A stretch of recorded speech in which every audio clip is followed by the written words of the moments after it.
औज़ुबिल्लाहिमिनश्शैतानिर्रजीम बिस्मिल्लाहिर्रहमानिर्रहीम। टट्टू बच्चों अस्सलाम वालेकुम। अजुक टॉपिक एयर अराउंड अस, हवा अस अंद पक। यह पर्मज आज करो एक्सरसाइज पार्ट। यह class 6 chapter number 15 subject science. Question number 1 one what is the composition of air. इस हवा अत मज कम कम चीज कमन चीजन हुंद बनियामुत। Answer air contains some gases, water vapour and dust particles.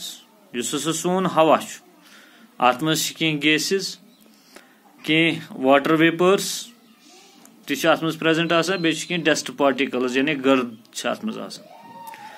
The gases in air are mainly nitrogen, oxygen, small amounts of carbon dioxide and many other gases.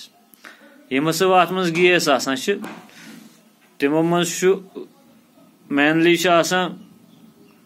Nitrogen ज्यादा मकदार मज वुचन, ऑक्सीजन वुचन, small amounts of carbon dioxide वारिया कम तादाद carbon dioxide and many other gases बे gas.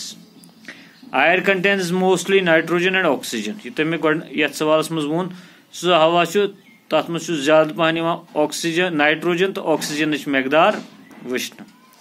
These two gases together make up 99% of the air. यमे गैस नाइट्रोजन एंड ऑक्सीजन यम बनावा करीबन 99% एयर सह इमन हुंद बनियामुत। The remaining 1% रोजान is constituted by carbon dioxide and a few other gases. The remaining 1% सह carbon dioxide तो baking gases तो सत water vapor and dust particles.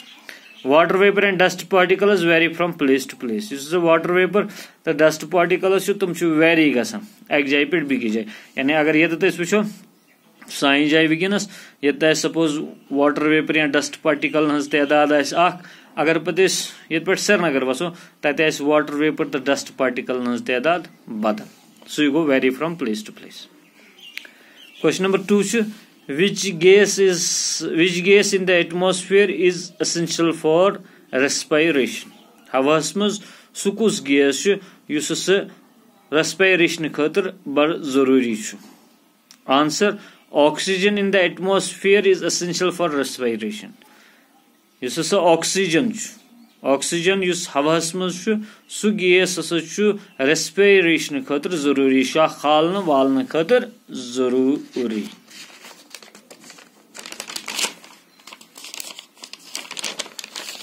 Respiration of animals and humans. ठीक है। Now question number 3 we have how will you prove that air supports burning। तुम कित हेक्यो Vanit use हवा यह दजन खतर जरूरी। Two lighted candles are taken. One candle is fixed in a trough containing water. The candle is covered by an inverted glass. After some time the covered glass gets extinguished and water rises up to 1/5 of the glass. This shows that oxygen is necessary for burning. Because 1/5 of oxygen, the candle was extinguished as soon as all the oxygen was used up. The candle which was not covered by glass keeps burning as it gets free oxygen from air. दबा करो कित करो prove कि हवा जरूरी दजन खतर। निमो 2 candle दोनवे जालोक candle तुलोन थवन आब बीकरस मज टप्स मज, बीकर नी तो टफ नी तो क्या अवेलेबल। अत करो युथु जोल यह थो अत मज मगर पे थवन खड़ा, आब गि हुर गसन कहें। This candle is covered by an inverted glass.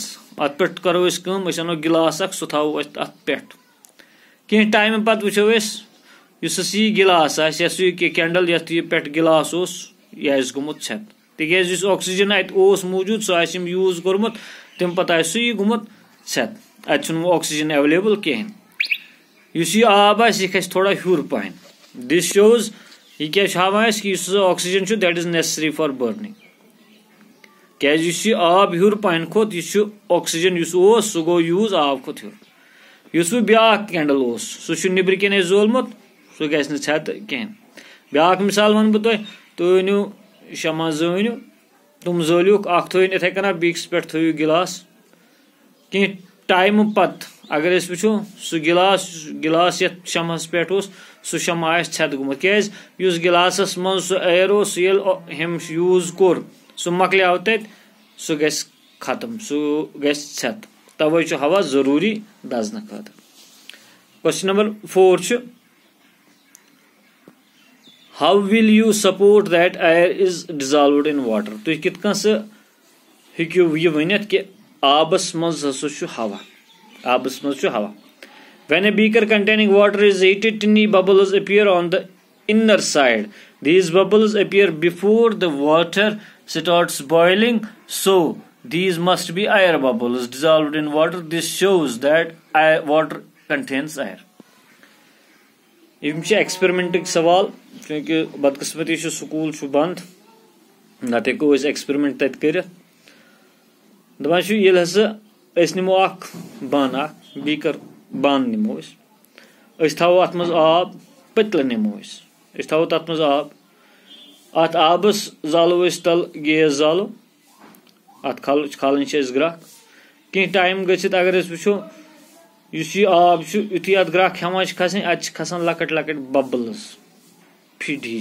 खसान फकबाल he bubbles फकबाल लकट लकट तुम अंदर किन बोजन अत आबस खसान तुम फकबाल क्या तुम ग्राख खसन ब्रो खसान तुम शो करान कि यम हसा गसन हवा अत आबस मज गई हवा आम बालन हंद लकट लकट फकबस तूर ही खसान हर कुन तो यह एक्सपेरिमेंट हावान पे अम पत ग्राख यह एक्सपेरिमेंट हावान कि आब दैट कंटेन्स आयर आज पर क्वेश्चन नंबर 4 इंशाल्लाह सुबह वो क्वेश्चन नंबर 5।